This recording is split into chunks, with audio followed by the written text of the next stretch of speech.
बहुत बहुत शुक्रिया सुरेश जी। तथागत गौतम बुद्ध से लेकर बाबा साहब डॉक्टर भीमराव अंबेडकर जी तक जितने भी संत महापुरुष महामानव हुए हैं और उनके बाद उनके इस मिशन को आगे बढ़ाने वाले माननीय डीके खापर्डे जी, दीना माना जी, और जिनका आज हम बार बार यहाँ नाम ले रहे हैं, जिनका जन्मदिन 15 को है, जिनके उपलक्ष्य में आज ये कार्यक्रम रखा गया है, मान्यवर कांशीराम जी, और इन तीनों के चले जाने के बाद वो सब लोग जो इस मिशन को आगे बढ़ाने में दिन रात प्रयासरत हैं। जैसे कि आपके सामने अभी काफी सारे लोग यहाँ आए भी हैं, शिव जी हैं, सुरेश जी हैं और इनके साथी। इन सबको नमन करते हुए और सम्मानित मंच और सामने पंडाल में बैठे हुए मेरे समाज के सम्मानित बड़े छोटे व मेरी उम्र के सब लोग, सबको मेरा जय भीम, जय भारत, जय मूल निवासी, नमो बुद्धाय। सब साथियों, टॉपिक बहुत वास्ट है। बुद्ध से लेके अब तक का एक इतिहास इस टॉपिक में है। इससे पहले कि मैं मुद्दे पे आऊं, एक दो बात थोड़ा क्लैरिफाई कर दूं। हम क्रांति युग पुरुष गोरे जी महाराज के इस परिसर में, इस पंडाल में बैठे हैं। तकरीबन हर समाज, हर बिरादरी में ऐसे लोग हुए हैं जिनके बारे में समाज जानता है, कुछ कम जानता है, कुछ ज्यादा जानता है, और कुछ ब्राह्मणवादियों के जोड़े हुए तथ्यों के साथ भी जानता है। तो मैं एक निवेदन जरूर करना चाहूंगा, जितने भी लोग इस परिसर में बैठे हैं और जिस भी जाति से वो आते हैं, जिस भी समाज से आते हैं, समाज और जाति में फर्क है, अगर जाति को यह समाज कहा जाता है, वो अपने महामानवों के सच्चे इतिहास को जरूर खोजें। और अगर वो ऐसा करेंगे तो मैं दावे से कह सकता हूं, जितने भी चमत्कार हमारे महामानवों के साथ जुड़े हैं वो सारे गिर जाएंगे, बिछड़ जाएंगे, और असली हमारे जो महामानव हैं और जो असली उनका काम है, वो जब आप देखेंगे तो वो वही काम है जो हमारे महामानवों ने, वो चाहे शाहू जी महाराज हो, वो चाहे प्यारी देवी रामास्वामी नायकर जी हो, वो चाहे ज्योतिराव फुले जी हो, वो चाहे बाबा साहब डॉक्टर अंबेडकर जी हो, जो काम इन महामानवों ने किया है वही काम हमारे उन आइकन्स ने किया है, उन महामानवों ने किया है जिनको हम पूजते और मानते हैं। मगर अफसोस की बात यह है कि उनकी सच्चाई को हम नहीं जानते। जैसे प्रजापति समाज में पंजाब में बहुत रेवोल्यूशनरी इंसान हुए, शायद उनका फोटो अंदर कहीं होगा, मुझे पता नहीं, मैंने देखा नहीं। संत राम पीए, अगर आप जानते हो, संत राम पीए जो है वो बाबा साहब को पंजाब में अपने जाति पाति तोड़क मंडल के कार्यक्रम में बुलाना चाहते थे, और वो जनरल सेक्रेटरी थे उस ऑर्गेनाइजेशन के। वैसे तो वो ऑर्गेनाइजेशन तथाकथित ऊंची जातियों की थी, मगर संत राम पीए उसके जनरल सेक्रेटरी थे। उनके अंतक प्रयासों से बाबा साहब को यहां लाने की कोशिश हुई, लेकिन तथाकथित ऊंची जातियों ने जब ये देखा कि अंबेडकर यहां आकर पता नहीं कौन सा विद्रोह खड़ा कर देंगे, तो उन्होंने कहा कि आप अपना भाषण पहले हमें लिखकर भेजें। और जब वो भाषण यहां आया तो उन तथाकथित ऊंची जाति के लोगों ने जब उसे पढ़ा और गांधी जी को भेजा, गांधी जी ने पढ़ा, तो आप अंदाजा लगा लीजिए इस बात से कि बाबा साहब का वो कार्यक्रम ना हो, इसलिए वो कार्यक्रम ही रद्द कर दिया गया। बाबा साहब ने उस भाषण को एक किताब में छपवाया, और वो किताब 14 बार जब मान्यवर कांशीराम जी ने पढ़ी तो उन्होंने दरबार त्याग दिया और सारी जिंदगी समाज के लिए लगा दी।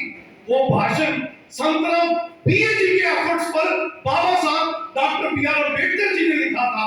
वो किताब यहाँ पंजाबी में भी मिलती है, एनिहिलेशन ऑफ कास्ट अंग्रेजी में है, जाति पाति का विनाश और जाति पाति का बीज नाश के नाम से वो यहाँ तकरीबन हर भाषा में, भारत की क्या अब तो फॉरेन की तकरीबन हर भाषा में वो किताब मिलती है। तो वो जो बाबा साहब का इतना बड़ा अंतक प्रयास था, माननीय डीके खापर्डे जी अक्सर कहा करते थे कि अगर किसी को अम्बेडकरिज्म के बारे में मूलतः जानकारी हासिल करनी हो तो बाबा साहब की वो किताब पढ़ लें।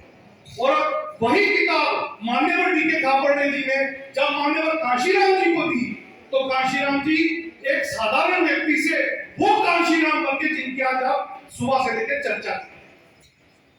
तो ये इतना बड़ा उपराला, इतनी बड़ी बात जो बाबा साहब ने की वो प्रजापति समाज के संतराम बीए जी के एफर्ट्स का नतीजा थी। मगर मैं दावे से कह सकता हूं, आज से पहले ये बात आपने कभी सोची भी नहीं होगी और पंजाब के पूरे प्रजापति समाज ने कभी इस पे विचार भी नहीं किया होगा कि बाबा साहब का इतना पवित्र ग्रंथ annihilation of caste Santram BA ji के एफर्ट्स की वजह से हमारे बीच में आया है। दूसरी बात, संतराम बीए जी की लिखी हुई बहुत सारी किताबें भी हैं। अगर प्रजापति या कुम्हार बरादरी जिसे हम कहते हैं, संतराम बीए जी का वो लिटरेचर अगर मन से पढ़ ले तो मैं दावे से कह सकता हूं एक भी व्यक्ति जो इस समाज में, इस कास्ट में, इस जाति में पैदा हुआ है वो ब्राह्मणवाद का समर्थक नहीं रहेगा। अगर पढ़ ले तो, ना पढ़े तो बात अलग है। बात चल रही थी यहां मंडल कमीशन की, मंडल कमीशन से पहले काका साहब कलेक्टर कमीशन की, मगर उससे पहले दो एक बातें यहां कही गई, मुझे लगता है या तो स्लिप ऑफ टंग था या अनजाने में हुई है, वो मैं क्लैरिफाई कर दूं बिना किसी के विरोध के। जिन्होंने वो बातें कही है वो मेरे लिए बहुत सम्मानीय है, इसलिए वो उसे अदरवाइज ना ले। यहाँ पे एक बात कही गई कि केरला के त्रावणकोर में, अब त्रावणकोर एक डिस्ट्रिक्ट है, तब त्रावणकोर एक राज्य था। आपको पता छोटी छोटी रियासतें हुआ करती थी।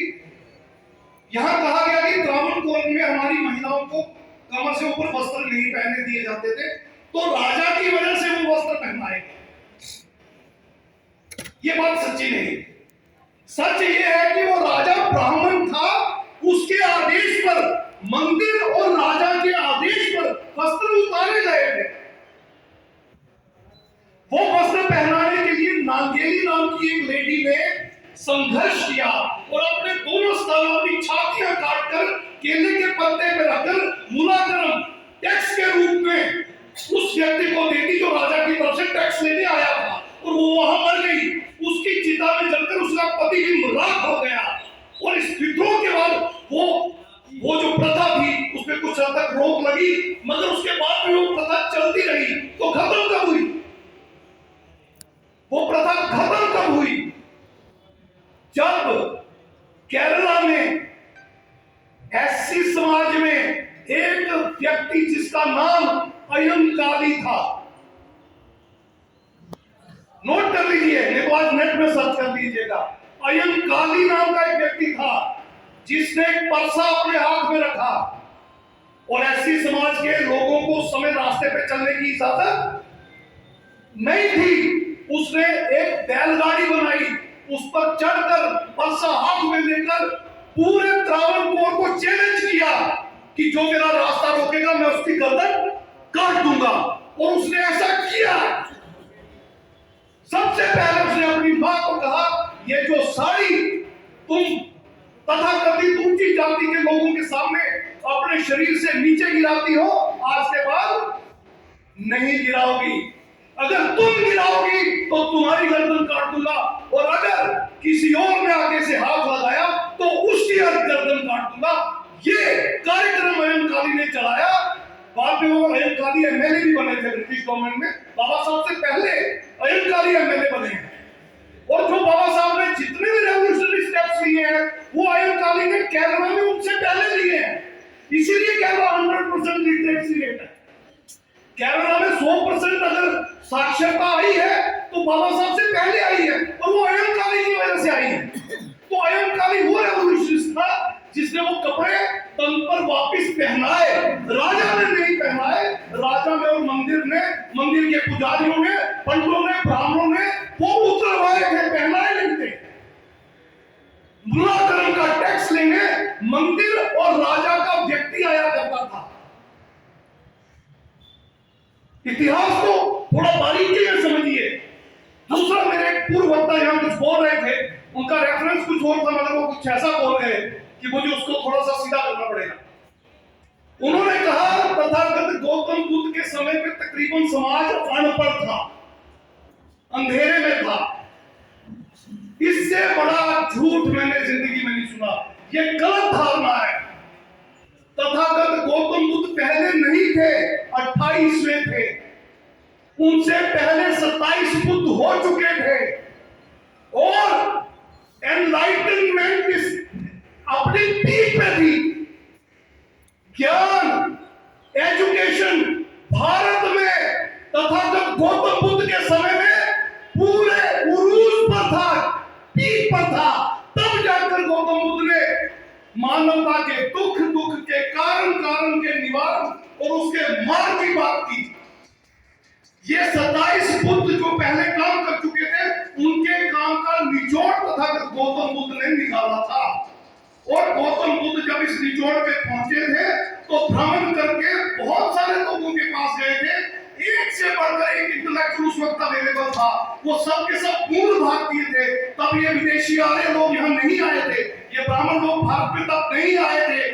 और गौतम बुद्ध के इस एफर्ट के बाद धीरे धीरे करके छोटी बड़ी 1000 यूनिवर्सिटियां यहाँ बनी, 100 बड़ी यूनिवर्सिटियां बनी और 24 बहुत बड़ी यूनिवर्सिटियां, तक्षशिला, नालंदा जैसी बड़ी बड़ी यूनिवर्सिटियां यहाँ पे बनी। और पूरे विश्व से लोग पढ़ने के लिए एक ही जगह आते थे, भारत में। पूरे विश्व से एक ही जगह लोग पढ़ने आते थे, वो भारत में। चीन के 3 स्कॉलर भारत में आए, वाहिद, यूमसेन, इचिंग। ना सिर्फ यहाँ पढ़ने आए, यहाँ का लिटरेचर, ओरिजिनल लिटरेचर, धम्मपदी और ओरिजिनल बुद्धिस्ट लिटरेचर को देखने यहाँ से चाइना गए। जिसे आज हम कहते हैं ना ध्यान लगाना, कहते हैं ना ध्यान लगाना, आज पंजाबी ध्यान लगाना। ध्यान को पाली भाषा में, क्योंकि तब पाली भाषा थी, प्रकृत भाषा थी, 3 प्रारूप थे, पाली, खरोष्टी और एक और थी। तो पाली भाषा में ध्यान को झान बोलते थे। वो झान जब चाइना पहुंचा तो चांद बना, चांद से चीन का नाम पड़ा। चीन नाम बुद्धिस्ट है। वही शब्द जब जापान पहुंचा तो जापान बना, वही ध्यान जापान बना। तो जापानीज बुद्धिस्ट थे। जापान के देश का नाम भी इस ध्यान से पड़ा, जो कि बुद्धिस्ट था, पाली का था। जीसस क्राइस्ट 12 साल से लेकर 39 साल तक भारत में, कश्मीर में बुद्धिस्ट मॉन्क बन के रहे और तिब्बत तक उन्होंने काम किया। फिर जाके उन्होंने वहां क्रिश्चियनिटी की शुरुआत की। तो विश्व भर के लोग कहां पढ़ने आते थे? भारत में। और आप क्या कह रहे हैं? आप क्या कह रहे हैं? खुदाया कोई स्टेटमेंट देने से पहले मेरी रिक्वेस्ट रहेगी आपसे, आप थोड़ा सा रिसर्च जरूर करें। तो कब तक भारत सोने की चिड़िया और ज्ञान का वरदान बना रहा? जब तक यहां बुद्धिज्म रहा। कब तक रहा? अगर पेन पेज है तो नोट कर लीजिए। 788 में केरला में एक ब्राह्मण शंकराचार्य का जन्म होता है और बुद्ध की ध्यान वाली मुद्रा को और बुद्ध के मनोती स्तूप जो है, जो लिंगाकार जैसे जिसको शिवलिंग बोलते हैं, मनोती स्तूप, इन दोनों को उसने शिव डिक्लेयर किया और शैव मत की शुरुआत हुई। 788 में जन्म हुआ, 820 में 32 साल की उम्र में वो मर भी गया। उसको पाइल्स हो गई थी, ब्लीडिंग से ही मर गया। पहला शंकराचार्य। 8वीं शताब्दी तक यहां पर बुद्धिज्म था, तब भी बुद्धिज्म खत्म नहीं हुआ। 11वीं शताब्दी में रामानुजाचार्य तमिलनाडु में पैदा होता है और बुद्ध के लेटे हुए जो बुद्ध हैं, स्टैचू हैं, उनको वो विष्णु डिक्लेयर करता है। तो शैव मत के बाद दूसरा कौन सा आया? वैष्णव मत। और देखना आपने उसके ऊपर नाग और वो सारे बुद्धिस्ट हैं। कोई विष्णु पैदा नहीं हुआ इस दुनिया में, कोई विष्णु नहीं हुआ, पर उसने बनाया।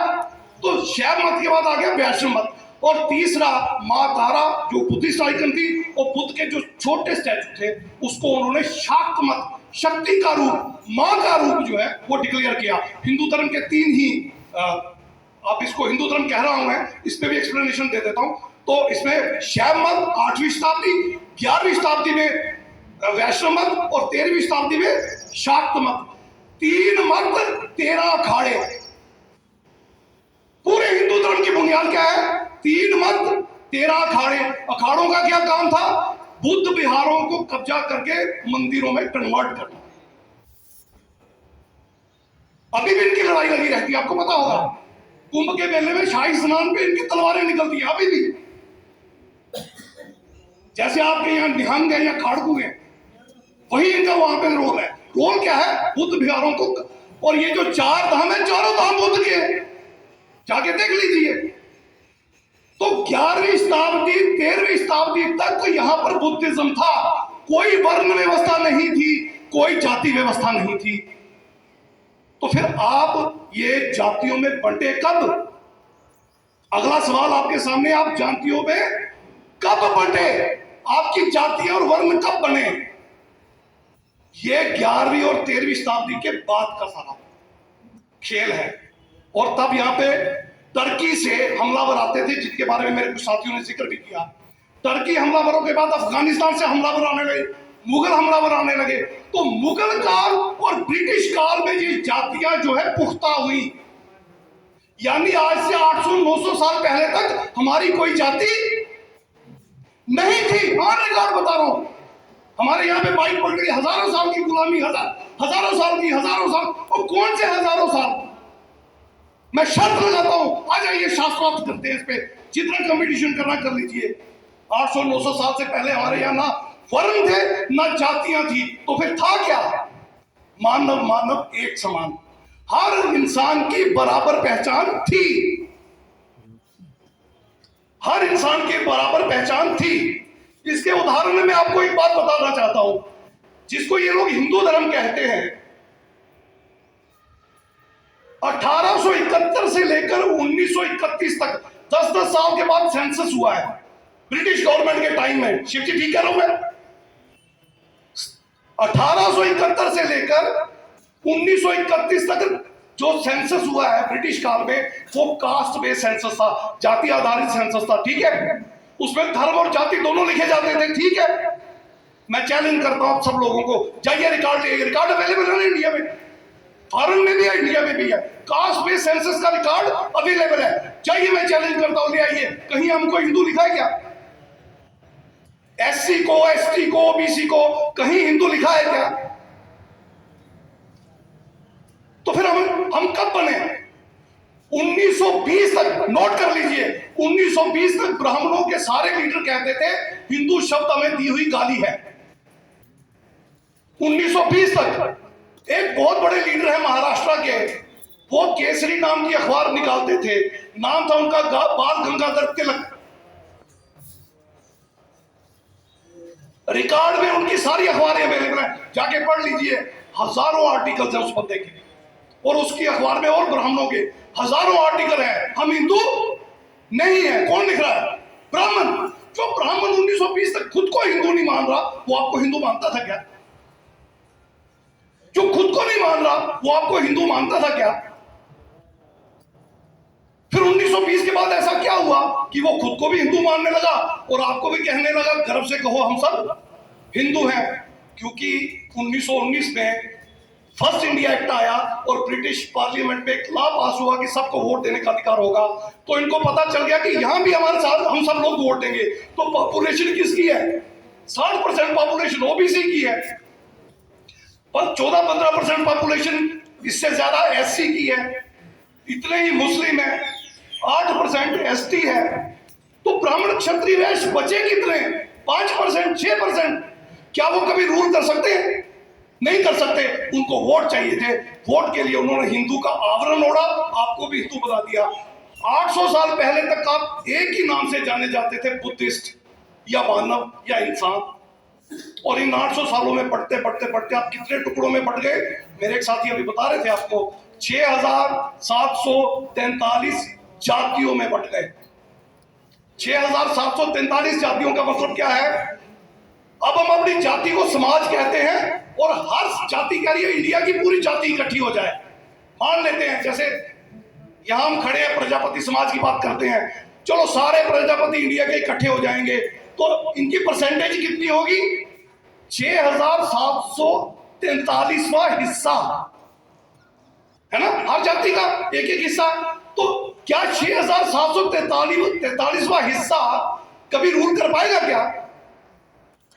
कभी सत्ता में आ पाएगा क्या? कभी अपने बच्चों का भविष्य त्याग कर पाएगा क्या? नहीं कर पाएगा। यही षड्यंत्र था ब्राह्मण का कि इनको छोटे छोटे छोटे छोटे छोटे टुकड़ों में बांट दो। अब बाद में वो दुहाई क्या देते हैं, हमने आपके प्रोफेशन के हिसाब से आपको बांटा। मान लेते हैं आप घड़े बनाते थे, भाई अब वो घड़े अपर कास्ट भी बना रहे हैं, वो कुमार क्यों नहीं हो गए? अब तो जूते अपर कास्ट बनाते हैं, वो चमार क्यों नहीं हो गए? अब तो नाइयों की सबसे बढ़िया और बड़ी दुकानें अपर कास्ट के लोगों की, वो नाई क्यों नहीं हो गए? अगर ये चीज प्रोफेशन से जुड़ी थी तो उनके साथ क्यों नहीं जुड़ी? तो ये धारणा हमारे यहाँ किसने बिठाई? पंडितों ने, ब्राह्मणों ने, और लगातार अभी तक वो बिठाए जा रहे हैं, हम उनको मानी जा रहे हैं। और यही टुकड़ों में बंटे रहने की वजह से, धर्म वर्ण और जाति में बंटे रहने की वजह से हम छोटे छोटे टुकड़ों में बट गए। और हमारे सर पर जाके कौन बैठ गया? जिसने हमें बांटा, जिसने हमें काटा।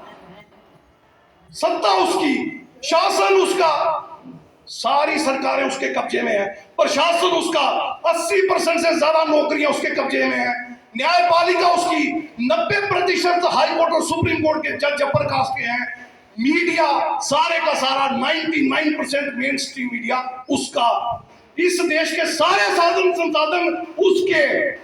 वो चाहे मेहुल चोकसी के नाम पे ले जाए, अडानी के नाम पे ले जाए, अंबानी के नाम पे ले जाए, जिसके मर्जी नाम पे ले जाए, नहीं तो राम मंदिर के नाम पे तो आपसे छीन ही लेगा। आपकी भावना जुड़ी है, आपका धर्म है, और राम मंदिर के नाम पे जो अरबों खरबों रुपया 1990-91 में हमारे घरों से गया था, एक एक ईंट और पैसा याद है गया था, कहां है वो? आप ही के गले काटने में इस्तेमाल हुआ, आप ही के बच्चों का भविष्य बर्बाद करने में इस्तेमाल हुआ। एच.डी. देवेगौड़ा ओबीसी के जब पहली बार प्रधानमंत्री बने, पहली ऑर्डिनेंस में उन्होंने क्या ऑर्डर किया? कास्ट बेस्ड सेंसस होगा, ताकि हमें पता चल सके हमारी औकात क्या है और हमारी हिस्सेदारी कितनी है। फटाफट उसकी सरकार 6 महीने में मनुवादियों ने गिरा दी। अगला प्रधानमंत्री कौन था? अटल बिहारी वाजपेयी। आपको पता है अटल बिहारी वाजपेयी की पहली गवर्नमेंट 13 दिन की थी, दूसरी 13 महीने की, फिर 5 साल की। पहली 13 दिन की गवर्नमेंट में पहले दिन कुर्सी पर बैठते ही पहला फैसला अटल बिहारी वाजपेयी ने क्या किया? जो ऑर्डिनेंस देवेगौड़ा जी ने पास करके रजिस्ट्रार जनरल सेंसस को भेजा था, उसको विथड्रॉ किया और कहा कास्ट बेस्ड सेंसस नहीं होगा। ये बात कब की है? कितने साल हो गए? पिछले 25 साल से आपका कास्ट बेस्ड सेंसस नहीं हुआ। पूरा मध्य प्रदेश का ओबीसी आज उबल रहा है, पूरा यूपी बिहार का ओबीसी उबल रहा है, सारी लीडरशिप उबल रही है। लालू की पार्टी, मुलायम की पार्टी, नीतीश की पार्टी, इसके अलावा तमिलनाडु के स्टालिन की पार्टी, सारे के सारे ओबीसी के दिग्गज नेता एक आवाज में पूरी ताकत से कह रहे हैं कि ओबीसी का और सबका कास्ट बेस्ड सेंसस होना चाहिए।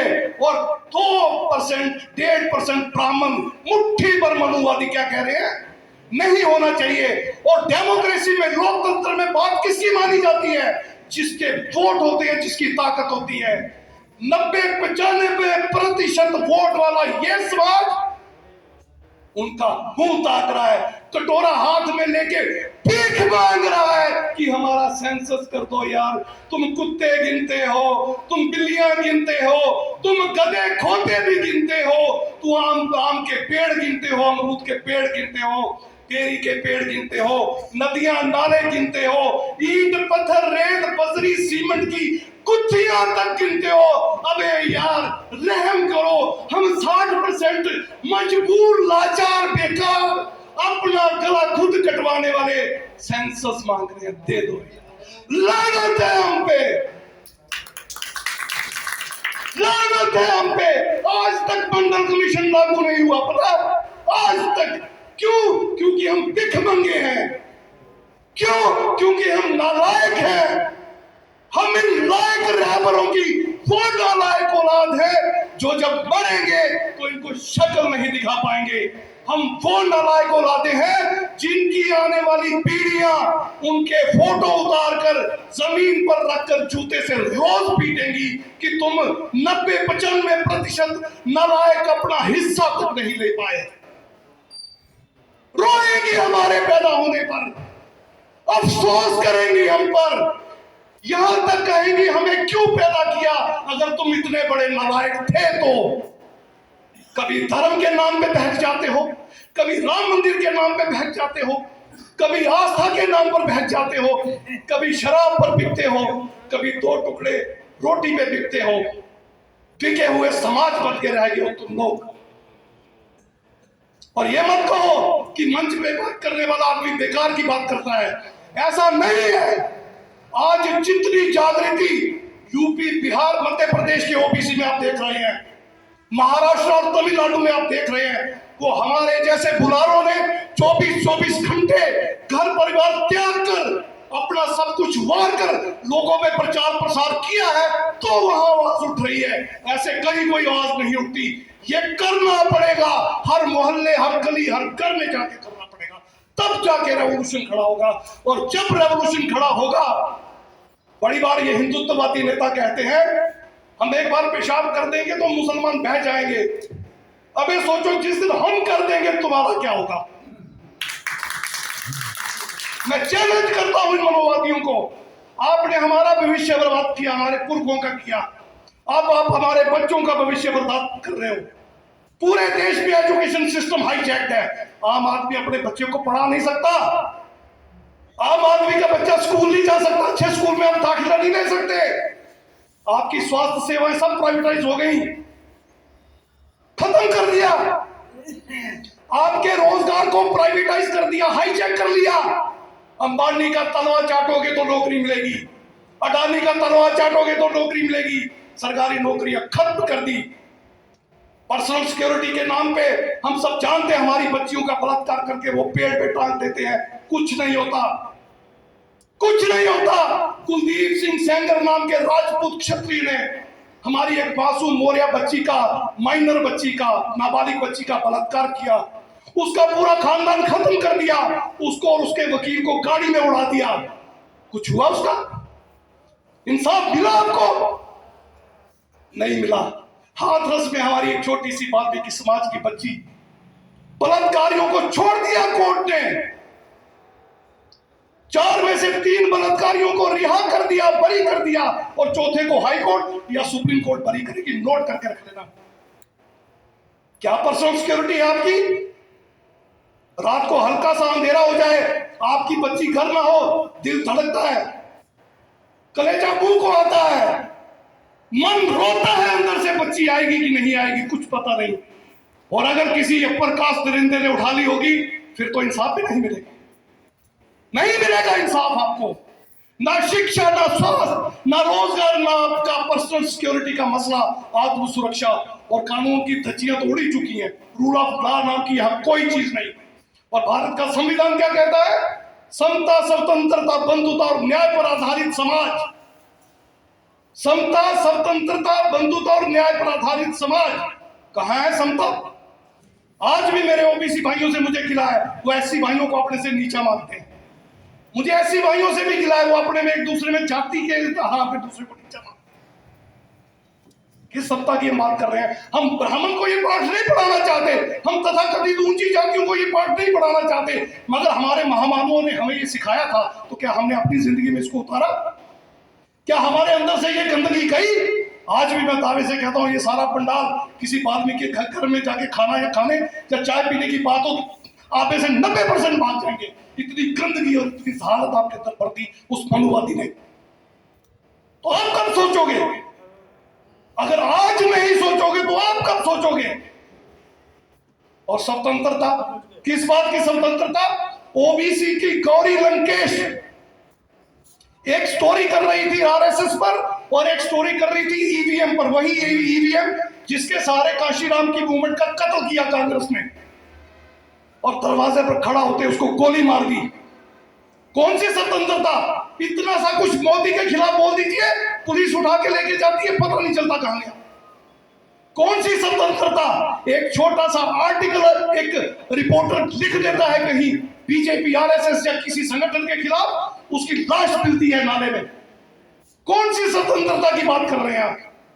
किस आर्टिकल 19 की दुहाई देते फिरते हैं आप लोग? और बंधुत्व, आज तक हमारे रोटी बेटी के रिश्ते खुल जाने चाहिए थे। खुदाया बच्चों के रिश्ते तय करना बंद कर दीजिए, उनको खुद शादियां करने दीजिए, वो कर लेंगे, आपसे नहीं होगा। बंधुत्व का मतलब होता है सोशल एंडोस्मोसिस, समाज के सब वर्गों में एक दूसरे की रोटी बेटियों के रिश्ते। आज तथाकथित आजादी के 75 साल के बाद भी अगर कोई बच्ची ये हिम्मत करे, कोई लड़का ये हिम्मत करे, तो उसकी लाशें मिलती है। हम तो ब्राह्मणवादियों के पैरोकार हैं, बाबा साहब के नहीं, फुले साहब के नहीं, काशीराम के नहीं, तथागत गौतम बुद्ध की संतान नहीं है। अब हमें अपना डीएनए चेक करवाना चाहिए। हमारे खून में कहीं ना कहीं मनुवादियों की कोई मिलावट जरूर नजर आती है। कहीं ना कहीं हम उनके ज़हनी गुलाम बन के रह गए हैं। हमें आज सोचना होगा। और न्याय मिलता है, किसी को नहीं मिला। अरबों खरबों लेके भाग गए, एक को नहीं पकड़ा। अब 10 रुपए कहीं इंग्लैंड अमेरिका से मंगवाइए, रात को उठा के ले जाएगी ईडी, लाश तक नहीं मिलेगी। 99% cases SC ST OBC leadership के खिलाफ है। और मनुवादी चाहे पूरे देश को बेच दे। एग्जाम्पल दूं, अभिनव भारत, कर्नल पुरोहित, प्रज्ञा ठाकुर, असीमानंद, तीनों के जुडिशियल कन्फेशन है सेशन जज के सामने कोर्ट में कि हमने कैसे कैसे बम ब्लास्ट किए, कैसे कैसे देश के खिलाफ देश रोके हमने काम किए। किसी को सजा हुई आज तक? एक तो MP है, एक तो मेंबर पार्लियामेंट है, तो किस रूल ऑफ लॉ की बात कर रहे हैं? वो देश के खिलाफ जिहाद छेड़ते हैं, वो देश में बम ब्लास्ट करवाते हैं, आपको ट्रेनों में बैठे बैठे उड़ा देते हैं और कोर्ट में जाके बांधते हैं हमने ये किया। फिर भी कानून उनका कुछ उखाड़ नहीं सकता, कुछ बिगाड़ नहीं सकता। और आपने चाहे कुछ ना किया हो, आपको एक बार पुलिस उठा के ले जाए, आपकी सारी जिंदगी को नर्क बना के रख देती है। क्या ये होता है रूल ऑफ लॉ? क्या इसे कानून का राज कहते हैं? अगर इसे कानून का राज कहते हैं तो मैं आपसे पूछना चाहता हूं, पूरी ईमानदारी से बताइए, फिर जंगल राज किसे कहते हैं? फिर जंगल राज किसे कहते हैं? कोई भी जानवर किसी का भी कत्ल कर दे, कोई पूछ नहीं सकता। उससे बदतर हमारे हालात हैं। तो साथियों, काशीराम जी को फिर सच्ची श्रद्धांजलि क्या होगी? बाबा साहब को सच्ची श्रद्धांजलि क्या होगी? फुले साहब को सच्ची श्रद्धांजलि क्या होगी? मेरी नजर में इन सबके सामने सच्ची श्रद्धांजलि एक ही होगी कि हम धर्म वर्ण जाति से उठकर मानव बने, इंसान बने, और विक्टिम जितने भी हैं एक प्लेटफॉर्म पे इकट्ठा हो जाएं, मुनज़्ज़म हो जाएं। हमारा पूरे राष्ट्र लेवल का एक सोशल ऑर्गेनाइजेशन हो, हमारा पॉलिटिकल डिस्कोर्स भी वहीं से हो, और हमारी रिलीजियस प्रायोरिटीज भी हमारी आने वाली जनरेशंस के फेवर में हो। और हम ये इंश्योर करें, इसकी यकीन दहानी करानी होगी कि हम एक ऐसे भारत को छोड़ के जाएंगे जिस भारत में पैदा होने वाला कोई भी शख्स, कोई भी बच्चा कम से कम ये कहे कि जो हमारे महामानवों ने रास्ता दिया था, हमारी पिछली पीढ़ी यानी हम लोग उस पर चलते हुए इस भारत के निर्माण में लगे रहे और हमने इसको वहां पहुंचाया जहां वो पहुंचाना चाहते थे। ये एक सच्ची श्रद्धांजलि होगी। तो साथियों, आइए आज हम प्रण करें, आइए हम ये शपथ लें, आइए हम ये काम करें, ये कसम खाएं, घर घर जाके हारे को हम जागरूक करेंगे। मैं किसी के धर्म के खिलाफ नहीं, जिसको जो पसंद आता वो करे, मगर तर्कशीलता पे उसे जज करें। क्योंकि सिखों के गुरु ग्रंथ साहब ने भी लिखा है, जिसकी जाति है वो सिख नहीं, और जो सिख है उसकी कोई जाति नहीं। मगर लिखा ही हुआ है, इंप्लीमेंट नहीं हुआ। इसी तरह सनातन बुद्ध का धर्म है, ये हिंदू वैसे कहते रहते हैं, बुद्ध के अपने शब्द हैं, एसो धम्मो सनातनो, यही धम्म जो है मेरा सनातन है। तो उसमें जो चीजें कही गई हैं वो भी हमें अब नहीं मिल रही। उसमें मानव एक समान था, हम यहाँ कोई समान नहीं है, कोई ऊपर है कोई नीचे है, कोई अछूत है कोई सछूत है, कोई गंदा है कोई अच्छा है, हमने उसमें भी घालमेल कर दिया। तो जितने भी धर्म है, मेरा किसी से कोई विरोधाभास नहीं है, मगर फिर भी अपने विवेक का इस्तेमाल कीजिए और सब धर्मों की समीक्षा कीजिए। जितने धर्म है सबकी कहानी सेम है, मगर सबका रिजल्ट सेम है या नहीं, ये आप मैं आप पे छोड़ता हूँ, क्योंकि अगर मैं कहूँगा फलाने का है फलाने का नहीं तो फिर आप मेरे पे उंगली उठाएंगे। तो आप अपने विवेक का इस्तेमाल करें। आइए, समता, स्वतंत्रता, बंधुता और न्याय का जो आधार हमारे महामानवों ने हमें दिया, गौतम बुद्ध से लेके बाबा साहब और उनके बाद वालों ने भी, काशीराम जी, दीना बालाजी, डी.के. खापर्डे जी और अब जो लोग लगे हुए हैं इन्होंने, आइए उस आधार पे हम बात करें। और सबके लिए फ्री शिक्षा, एक जैसी, दुनिया की best scientific reasoning logic based, सबके लिए फ्री ऑफ कॉस्ट स्वास्थ्य सेवाएं एक जैसी, सबके लिए रोजगार के प्रावधान, सबके लिए पर्सनल सिक्योरिटी का सबसे बढ़िया सिस्टम, सबके लिए रूल ऑफ लॉ, एक जैसा कानून जो दुनिया में शायद कहीं कहीं हम एग्जाम्पल देते हैं इंग्लैंड की, फ्रांस की, जर्मनी की, अमेरिका की, उससे भी बढ़िया इस देश को हम बनाएं। आइए एक बार फिर कोशिश करें हम उस अपने ग्लोरीफाइड इतिहास को, जब भारत सोने की चिड़िया भी था और ज्ञान का भंडार भी था, एक बार फिर उस तरफ ले चलें, ताकि हमारी आने वाली पीढ़ियां हम पर नाज कर सके या कम से कम हमारी वजह से शर्मसार ना हो। किसी की शान के खिलाफ मैंने कोई गुस्ताखी की हो, माफी चाहता हूं। मेरी भावना किसी की भावना को आहत करने की बिल्कुल नहीं थी। मेरा सिर्फ एक ही मकसद था कि जिस कार्यक्रम को आज हमने यहाँ रखा है और जिनकी याद में रखा है, उनकी उस बात तक मैं आपको ले जाऊं और उन तक मैं आपको पहुंचाऊं। मेरी ये कोशिश कितनी सफल रही या कितनी असफल रही, इसका फैसला आप सब पर, आप सबसे एक बार फिर माजरत चाहते हुए, अगर किसी को मेरी कोई बात बुरी लगी हो, मैं आपसे रजा चाहता हूं। आखिर में बस जैसे आप जय भीम जय भारत बोल रहे थे, 3 बार पूरे जोश के साथ मेरे साथ बोल दीजिए, मैं अपनी वाणी को विराम दूंगा। जय भीम, जय भीम, जय भीम। बहुत बहुत शुक्रिया साथियों, बहुत मेहरबानी।